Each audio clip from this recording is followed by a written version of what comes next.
আমি যেহেতু আমি অল্প বয়সে বিয়ে করে ফেলছিলাম এবং যেটা আমার জীবনের একটা ভুল ছিল, তো সেখান থেকে আমি ডিভোর্স হয়ে আসার পর আমি কিন্তু অনেক কাজ করছি, আমি ঘুরে দাঁড়ানোর চেষ্টা করছি, তো অনেক পরিশ্রম করছি, স্টিল আমি কাজ করছি। আচ্ছা, তো আমি যখন আমার লেট হাজব্যান্ড সাদত রহমানকে যখন বিয়ে করি, সে তখন ডিরেক্টর এবং তাদের আরো একটা কোম্পানি, সে এমডি ছিল, ওই একই মালিকের সেম গ্রুপের আরেকটা কোম্পানি রংপুর ডিস্টিলারি, সে রংপুর ডিস্টিলারিজের এমডি ছিল। But Rangpur distillery somehow run করতেছিল না, তাদের কিছু মানে গভর্নমেন্টের সাথে কিছু ইস্যু ছিল এবং আরো কি তাদের ইন্টারনাল সমস্যা ছিল, আমি জানি না। তো আমি যেটা জানতে পারি, আমার হাজব্যান্ড যেদিন অসুস্থ হয় 4ই অক্টোবর, আমার লেট হাজব্যান্ড যেদিন অসুস্থ হয় 4ই অক্টোবর 2024, তার আগের দিন রংপুর ডিস্টিলারিজ নিয়ে তার একটা উত্তরাতে একটা মিটিং ছিল বাংলাদেশের একজন বড় বিএনপির একজন বড় লোকের সাথে।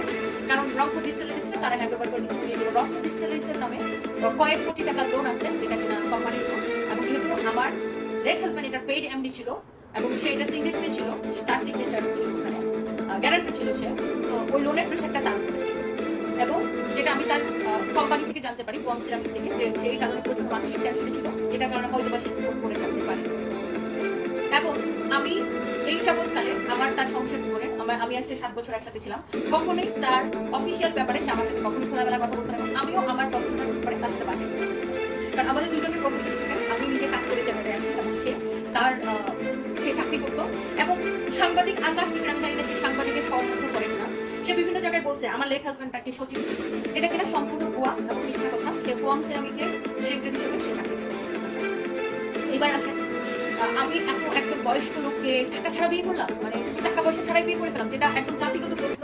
এবং আমাকে যেটা আজকে 2000 আমি 20 থেকে যখন থেকে অনলাইনে কাজ করি, আমরা মনে হয় 2020 লাস্ট থেকে আমি আমার লেটেস্ট ক্যামেরার সামনে আসছি, তো 2020 লাস্ট থেকে আজকে 2025 লাস্ট 5টা বছর ধরে আমাকে সোশ্যাল মিডিয়াতে একটাই কথা শুনতে হয় যে আমি টাকা জন্য বিয়ে পুরানোকে বিয়ে করছি, টাকা তো আমাকে একটু ক্লিয়ার করতে বিষয়টা। আমার লেট হাজব্যান্ড চাকরি করতো পেইড, সে একজন পেইড ডিরেক্টর ছিল ফোন সিরামিক। আপনারা চাইলে ফোন সিরামিকে যোগাযোগ করে জেনে নিতে পারেন। এবং সে 3.5 লাখ টাকা ওখান থেকে স্যালারি পাইত। এবং সে যে কত টাকা স্যালারি পাইতো আমি সেটাও জানতে পারছি কবে জানেন, তাকে নিয়ে যখন আমি ব্যাংককে যাই, সে যখন অসুস্থ হয়ে যায়, তারপরে সে যখন তার অফিসের কাছে, তার কোম্পানির কাছে আমি যখন হেল্প চাই, তাদের চেয়ারম্যানের কাছে যখন আমি হেল্প চাই, তখন আমি জানতে পারি যে সে 3.5 লাখ টাকা এই কোম্পানির স্যালারি পায়। এর আগে পর্যন্ত আমরা হাজব্যান্ড ওয়াইফ কখনোই কে কত টাকা ইনকাম করি সেটা নিয়ে কেউ কারোর সাথে ক্লিয়ার কাট ডিসকাশন করতাম। কারণ কি, আমরা সবসময় নিজের যার টাকা দিয়ে শেষ করতাম, আমি আমার টাকা দিয়ে চলতাম, সে তার টাকা দিয়ে চলতো, বাট ফ্যামিলিতে আমরা দুজনেই মানে একটা সংসার চালাতে যে খরচটা সেখানে আমরা দুজনেই কন্ট্রিবিউট করতাম, তারও কন্ট্রিবিউশন ছিল, আমারও ছিল। এবং আমি বনানী যে বাসাটা থাকি সেটা কিন্তু আমার ভাড়া বাসা, কেনা বাসা না। এবং অনেকে যেটা প্রচার করেন যে বনানীর বাসা সারফাসের ড্যাডি আমাকে কিনে দিয়ে গেছে, আমি সেই বাসায় থাকি, ডুপ্লেক্স বাসায় থাকি, এটা সম্পূর্ণ একটা মিথ্যা কথা, সেটা আমার ভাড়া বাসা। এবং আমি 2টা ফ্ল্যাট নিয়ে থাকতাম, যেটা সত্যি। ফাহিমের কি হয়েছে, ফাহিমকে কেন বের করে দিচ্ছে আমরা, সেটারও আজকে আমি ক্লিয়ার কাট করতে। এবং ফাহিম আমার স্টাফ ছিল, অ্যাসিস্ট্যান্ট ছিল, কিছু নোংরা মানুষ ফাহিমকে নিয়েও আমাকে নোংরা কথা বলে। এরকম তো অনেক ছেলেরা আমার নাম্বার অনেক ছেলেরা আমার কোম্পানিতে কাজ করে। তো ফাহিমকে কেন আমরা কোম্পানি থেকে বের করে দিচ্ছি সেটারও আজকে ক্লিয়ার কাট করতে। এই বিষয়গুলো নিয়ে ফার্দার আমার লাইফে আমি একটা নতুন বিয়ে করছি, আমি জীবনটাকে মুভ অন করার চেষ্টা করছি, একটু শান্তিতে এবার বাঁচতে চেষ্টা করতেছি। আপনারা আমাকে একটু দয়া করে বাঁচতে দিবেন এবং আমি আপনাদের প্রত্যেকটা কথা ক্লিয়ার কাট করতে দিব। এবং আমি চ্যালেঞ্জ করতেছি, বাংলাদেশে অনেক ইন্টেলিজেন্স এজেন্সি আছে, বাংলাদেশ ব্যাংকে যদি কারোর এনআইডি কার্ডটা হয়, পুলিশ কারো আইডেন্টি কার্ড দেবে, তার নারী নক্ষত্র ঘুরি সবকিছু বের করে নিয়ে আসতে পারে, রাইট? তো আমার কথা যদি মিথ্যা হয়, বাংলাদেশের আপনারা সার্চ করেন আমার এনআইডি কার্ড দিয়ে, আমার লেট হাজব্যান্ডের এনআইডি কার্ড দিয়ে সার্চ করেন, রাইট? মিথ্যা বলার তো কোনো সুযোগ নেই। আমি লাইভে এখন 9000 মানুষ আমার লাইভ দেখতেছে, মিথ্যা কথা বলার কোনো সুযোগ নাই। হ্যাঁ, ফাইমকে আমরা বের করে দিছি এবং ফাইমকে কেন বের করে দিছি সেটাও আমি ক্লিয়ার কাট আনসার দেব, একটু শুনতে হবে, পাঠাইছে না? আচ্ছা, এরপর আসেন সারফ্রাজের ড্যাডি, তার বয়স হয়েছে, তার তখন বয়স 68 বছর। এবং সারফ্রাজের ড্যাডি, আমি যতটুকু তার কাছ থেকে শুনছি, 2007 সালে তার হার্টে রিং করানো হয়েছে।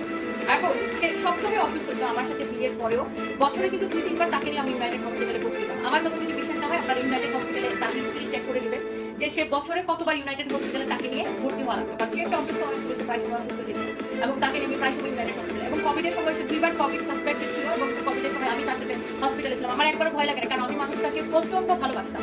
আমি যদি আমার জীবনে কাউকে প্রচন্ড ভালোবেসে থাকি, সেটা হচ্ছে সারফ্রাজ।